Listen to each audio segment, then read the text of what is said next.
Assalamualaikum warahmatullahi wabarakatuh. Selamat sore teman-teman yang berbahagia. Pertama-tama marilah kita panjatkan puji syukur kehadirat Allah Subhanahu wa taala karena telah memberikan rahmat sehingga kita dapat berkumpul dalam perkuliahan online kali ini. Perkenalkan, nama saya Sulistia yang akan bertugas sebagai moderator dalam presentasi yang berjudul anemia. Adapun anggota kelompok saya yaitu Sulfa Irma Jayasti, Muhammad Amar Febriansyah, Imim Briani, Rahmayani Rahman, Ririn Tiro Sabani, dan Rosnaini. Baik teman-teman, langsung saja kita mulai ke sesi yang pertama adalah pembukaan. Sebelum itu, marilah kita mengucapkan basmalah bersama-sama. Bismillahirrahmanirrahim. Selanjutnya, penyampaian materi. Saya persilakan untuk Saudari Sulfa Irna Jayasti membacakan materi yang pertama. Kepadanya saya persilahkan.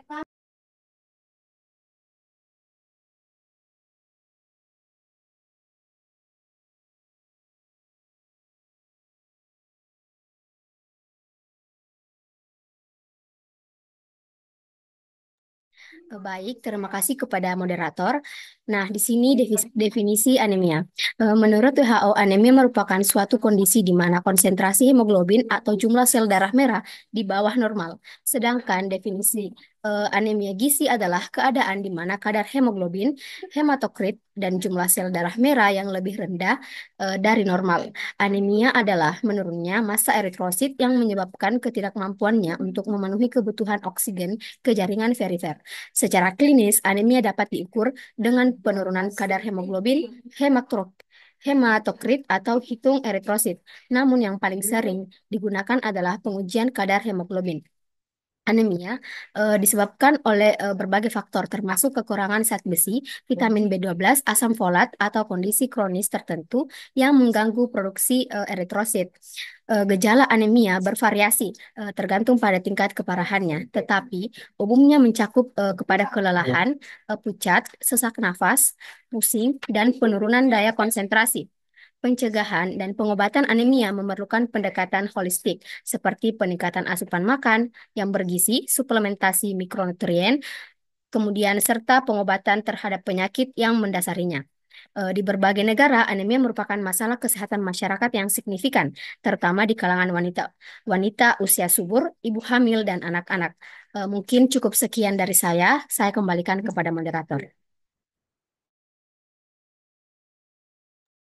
Baik, terima kasih kepada Saudari Sulfa Imajayasti. Selanjutnya materi kedua yaitu Muhammad Amar Febriansa, kepadanya saya persilahkan. Oke, baik. Terima kasih atas kesempatan yang telah diberikan. Adapun pada tabel ini menunjukkan tentang proporsi hasil pemeriksaan kadar hemoglobin menurut karakteristik berdasarkan hasil Survei Kesehatan Indonesia atau SKI 2023. Tabel ini juga memperlihatkan prevalensi anemia pada berbagai kelompok umur, jenis kelamin, tingkat pendidikan, pekerjaan, tempat tinggal, dan status ekonomi di Indonesia. Jadi teman-teman bisa kita lihat di tabel ini itu ada berbagai karakteristik dari tekanannya anemia. Bisa di zoom mungkin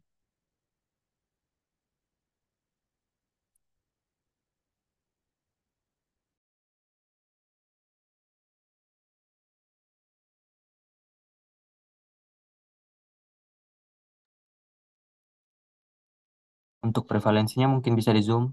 Tolong.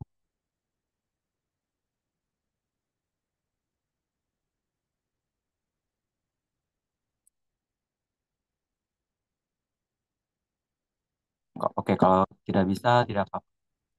Baik, lanjut saja.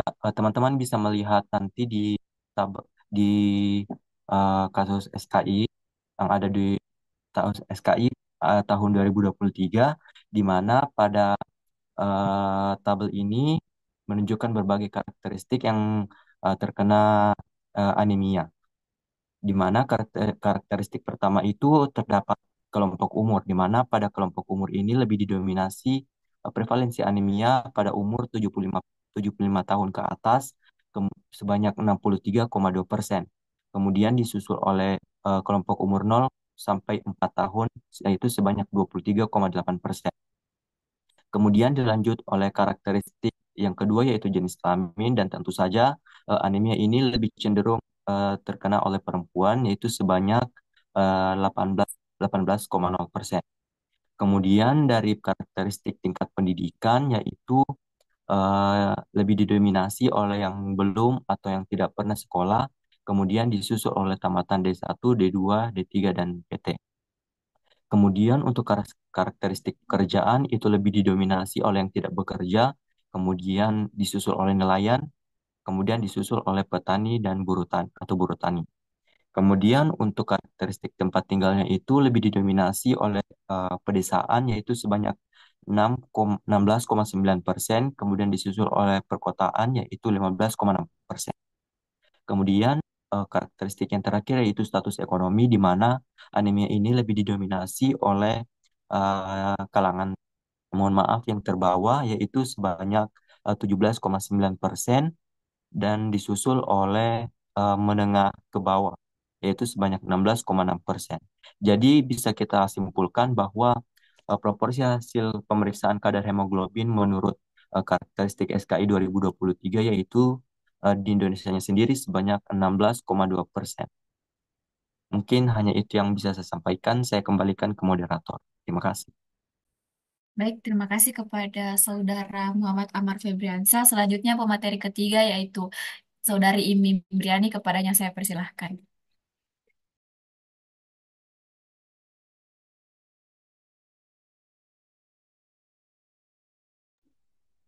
Terima kasih. Selanjutnya, di sini saya akan menjelaskan mengenai faktor resiko anemia. Asupan nutrisi pada remaja sangat berpengaruh penting karena nutrisi merupakan salah satu faktor yang mempengaruhi terjadinya anemia. Dan remaja yang sudah menderita anemia mempengaruhi pola aktivitas dan konsentrasi belajar. Selain kekurangan gizi anemia, juga dapat disebabkan oleh pola menstruasi. Dalam penelitian ini, peneliti juga menggali data pola menstruasi pada responden. Ditemukan rata-rata dari lama menstruasi adalah sekitar 7 hari, dengan nilai terendah yaitu 4 hari dan nilai tertinggi yaitu 10 hari. Oleh karena itu, pada remaja putri dengan lama menstruasi yang lebih panjang, pengeluaran darah yang dialami cenderung lebih banyak dan ketersediaan zat besi pun berkurang yang akhirnya menyebabkan kadar hemoglobin menurun. Hal ini sesuai dengan teori yang dikemukakan oleh bahwa wanita memerlukan zat besi lebih tinggi dari laki-laki karena terjadi menstruasi dengan perdarahan sebanyak 50 sampai 80 cc setiap bulan dan kehilangan zat besi sebanyak 30 sampai 40 miligram. Kehilangan darah inilah yang menyebabkan kejadian anemia. Sekian pemaparan materi dari saya. Selanjutnya saya kembalikan kepada moderator. Baik, terima kasih kepada Saudari Imi Briani. Selanjutnya pemateri keempat yaitu Rahmayani Rahman, kepadanya saya persilahkan. Baik, terima kasih kepada moderator. Di sini saya akan menjelaskan materi. Next slide.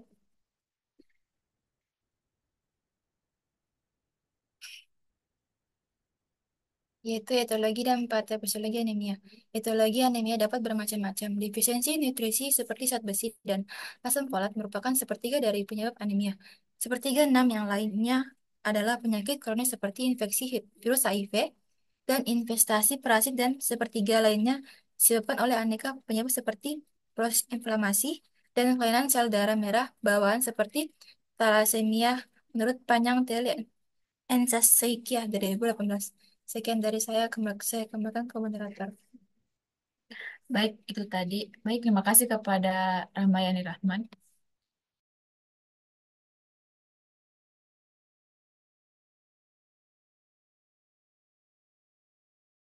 Selanjutnya kepada pemateri selanjutnya, Ridin Tirso.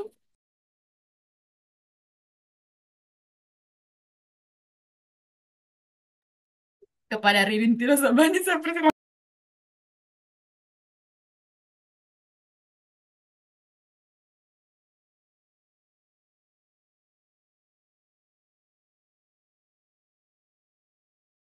Baik, terima kasih kepada moderator atas kesempatan yang telah diberikan. Jadi di sini saya akan menjelaskan mengenai etiologi dan patofisiologi anemia.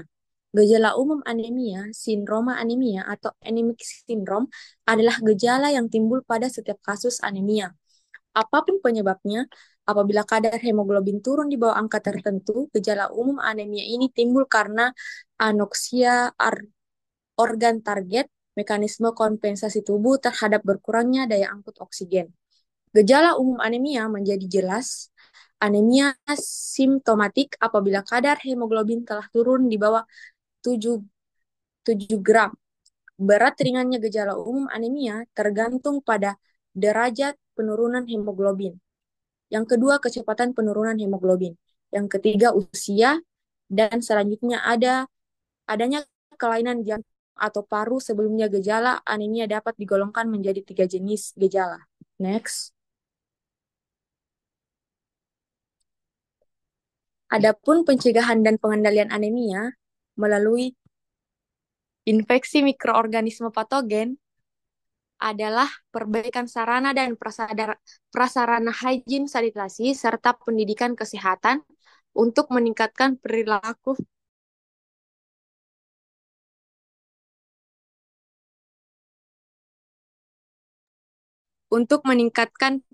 higien dan sanitasi. Selain itu, diperlukan upaya pengobatan penyakit penyerta dalam mencegah anemia pada remaja putri. Upaya perbaikan pola makan dalam mencegah anemia melalui suplementasi makanan. Suplemen makanan yang diperkaya vitamin dan mineral merupakan langkah pencegahan anemia menurut Wang et al. Jadi teman-teman, konsumsi sumber folat dan sayuran daun hijau, buah jeruk, dan protein hewani juga bisa dapat mencegah anemia. Terima kasih, saya kembalikan kepada moderator.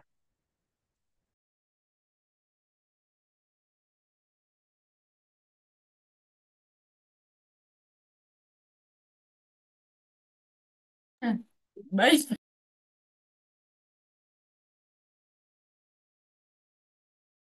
Baik, terima kasih kepada Saudari Ririn Tirosabani. Selanjutnya, pemateri terakhir yaitu Saudari Rosnaini. Kepadanya saya persilahkan. Baik, terima kasih kepada moderator atas kesempatannya. Di sini saya akan menjelaskan mengenai strategi pengobatan anemia. Pengobatan kondisi ini bervariasi tergantung pada penyebabnya. Namun, apabila sudah memasuki tahap anemia berat, pengobatan yang dapat diberikan adalah pengobatan dengan prosedur khusus diantaranya transfusi darah. Transfusi darah merupakan bagian penting dalam bidang kesehatan. Transfusi darah adalah suatu terapi dengan cara pemberian darah lengkap atau komponen darah seperti plasma, sel darah merah, atau trombosit melalui jalur 4. Demikian dari saya kembalikan ke moderator.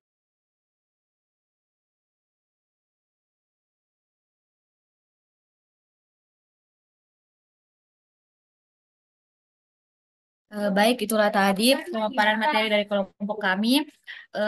Selanjutnya kita masuki sesi tanya jawab. Kepada teman-teman yang ingin bertanya, saya persilakan untuk mengirim pertanyaan di kolom chat.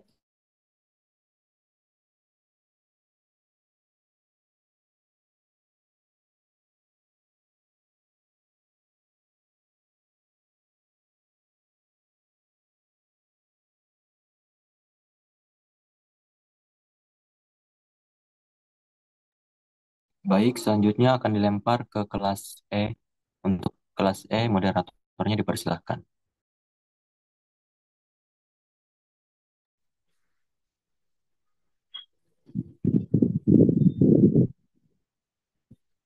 Baik, karena tidak ada yang memberi pertanyaan, kesimpulan dari materi kami yaitu anemia merupakan kondisi medis yang ditandai dengan rendahnya jumlah sel darah merah atau hemoglobin dalam darah yang menjadi masalah kesehatan global serius terutama pada anak-anak, remaja putri, dan wanita hamil.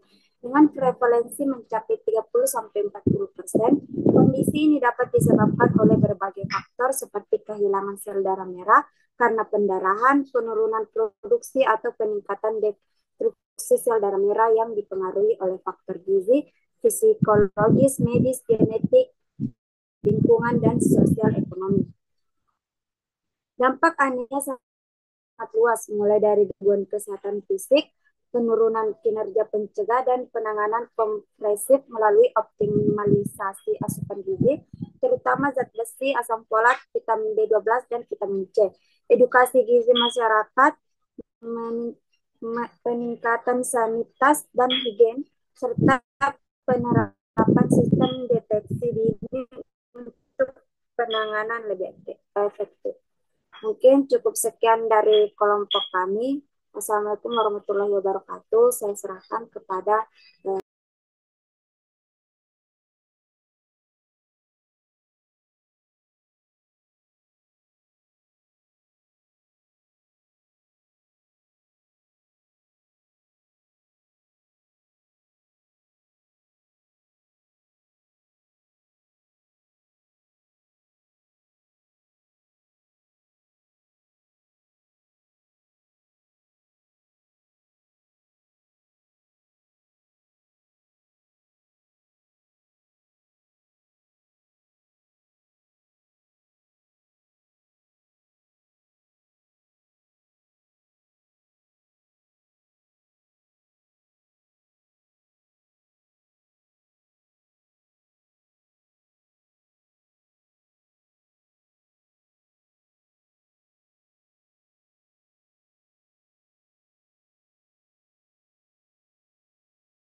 Baik, pertanyaan dari Helviana akan dijawab oleh Saudari Rahmayani Rahman. Kepadanya saya persilahkan.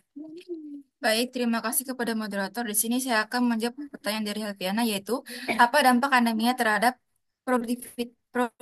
produktivitas kerja dan belajar? Jawabannya yaitu anemia dapat berdampak signifikan terhadap produktivitas kerja dan belajar karena menyebabkan satu, penurunan konsentrasi, kekurangan oksigen di otak akibat anemia mengurangi kemampuan fokus, mengaruhi kinerja intelektual. Yang kedua, kelelahan dan lemah. Pekerja atau pelajar merasa cepat lelah sehingga sulit menyelesaikan tugas secara optimal. Yang ketiga yaitu penurunan daya ingat. Anemia mengganggu fungsi kognitif, mengaruhi daya ingat dan pemecahan masalah.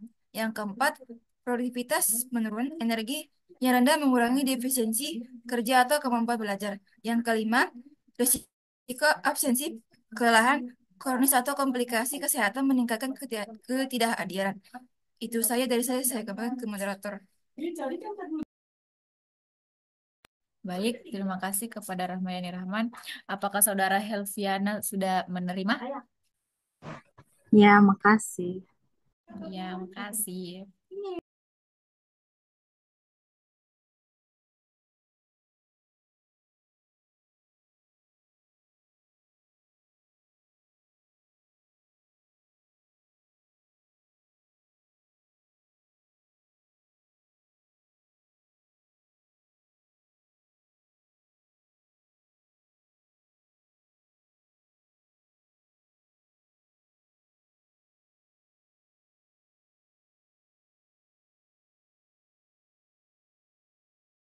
Eh, se- Baik, selanjutnya pertanyaan dari saudari Sri Reski Asita IB akan dijawab oleh saudari Imi Mriani. Kepadanya saya persilahkan. Terima kasih. Di sini saya akan menjawab pertanyaan dari Sri Reski Asita IB. Pertanyaannya itu, dalam populasi dengan akses terbatas ke layanan kesehatan, bagaimana strategi efektif untuk screening dan penanganan anemia?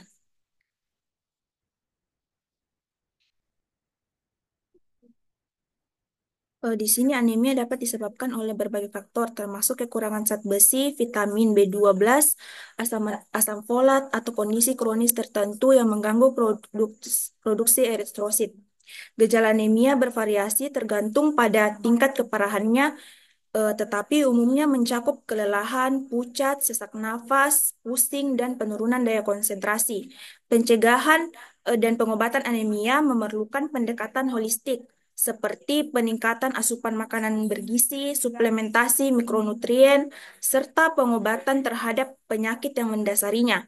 Di berbagai negara, anemia merupakan masalah kesehatan masyarakat yang signifikan, terutama di kalangan wanita usia subur, ibu hamil, dan anak-anak. Sekian dari saya kembalikan kepada moderator. Baik, terima kasih kepada saudari Imi Priani. Apakah Sri Rizky Asita IB sudah menerima jawabannya? Tidak. Iya, sudah. Terima kasih. Iya, terima kasih.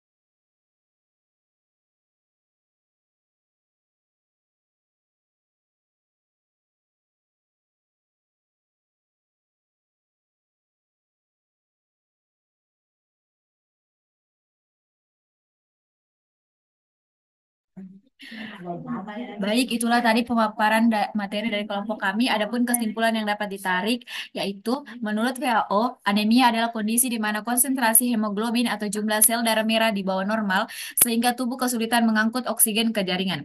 Anemia gizi terjadi ketika kadar hemoglobin, hematokrit, dan jumlah sel darah merah menurun akibat kekurangan nutrisi seperti zat besi dan asam folat. Selain itu,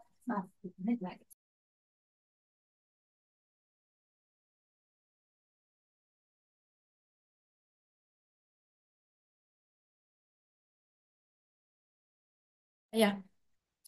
Selain itu, anemia bisa disebabkan oleh penyakit kronis seperti infeksi HIV atau investasi parasit serta kondisi lain yang menghambat kesehatan darah. Pencegahan dapat dilakukan melalui peningkatan sanitasi dan edukasi kesehatan. Jika tidak ditangani, anemia bisa menghambat fungsi organ vital termasuk otak. Baik teman-teman, itulah tadi pemaparan dari kelompok kami. Jika ada kesalahan, mohon dimaafkan. Saya tutup. Wabillahi taufiq wal hidayah. Wassalamualaikum warahmatullahi wabarakatuh. Waalaikumsalam warahmatullahi wabarakatuh. Baik teman-teman, cukup sekian presentasi kita hari ini.